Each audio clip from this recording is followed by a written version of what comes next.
আজকের এই আদালতের রায়ের মধ্য দিয়ে কয়েকটি জিনিস প্রমাণিত।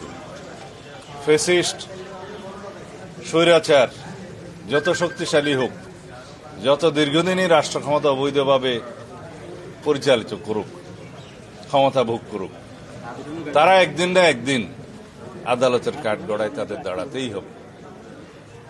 বাংলাদেশে গুম, খুন, অপশাসন এবং বৈষম্যের যে রাষ্ট্র ব্যবস্থা কায়েম করেছিল শেখ হাসিনা, একদলীয় রাষ্ট্র ব্যবস্থা এবং একদলীয় সরকার ব্যবস্থা প্রতিষ্ঠার যে উদগ্র বাসনা চরিতার্থ করতে চেয়েছিল, তা সম্ভব হয় নাই। কিন্তু দীর্ঘদিনের অপশাসন এবং ফ্যাসিবাদী শাসনের জাতাকলে এদেশের মানুষ পিষ্ট হয়েছে, আমরা পিষ্ট হয়েছি, আমরা ভুক্তভোগী হয়েছি। এই দেশের উন্নয়ন অগ্রগতি বহু বছর পিছিয়ে গিয়েছে। আমরা আর পিছনের দিকে তাকাতে চাই না।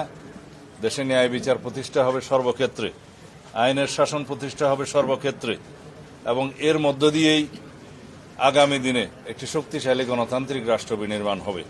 এটাই হবে আগামীর বাংলাদেশ, এবং আমরা অবশ্যই সেই বাংলাদেশ প্রতিষ্ঠার জন্য প্রতিশ্রুতিবদ্ধ, অঙ্গীকারাবদ্ধ। আমরা সংস্কারের মধ্য দিয়ে যাব, বাংলাদেশে আইনের শাসন প্রতিষ্ঠা করব, রাষ্ট্রে একটা ভারসাম্যমূলক রাষ্ট্র ব্যবস্থা এবং সরকার ব্যবস্থা প্রতিষ্ঠা করব ইনশাআল্লাহ। এই দেশের প্রতিটি মানুষ ভবিষ্যতে যাতে ন্যায় বিচার পায় সেরকম রাষ্ট্র ব্যবস্থা প্রতিষ্ঠার জন্য আমরা অবশ্যই অবিরাম সংগ্রাম চালিয়ে যাব। আজকে সেটা একটা মাইল ফলক প্রতিষ্ঠা হলো। ধন্যবাদ। সাদিন ভাই, একটা প্রশ্ন ছিল, সেটা হচ্ছে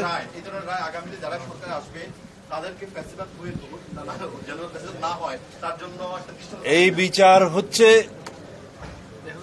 অপরাধের তুলনায় যথেষ্ট নয়, কিন্তু এটা শুধু ন্যায় বিচার প্রতিষ্ঠা না, সামনের দিনের জন্য একটা উদাহরণ, এবং ভবিষ্যতে যাতে এই রাষ্ট্রে কেউ আর ফ্যাসিবাদী শাসন ব্যবস্থা কায়েম না করতে পারে, কেউ নিজে ফ্যাসিস্ট না হয়ে উঠতে পারে, এবং এখন নায়কতন্ত্র যাতে প্রতিষ্ঠা না হয় তার একটি মেসাল।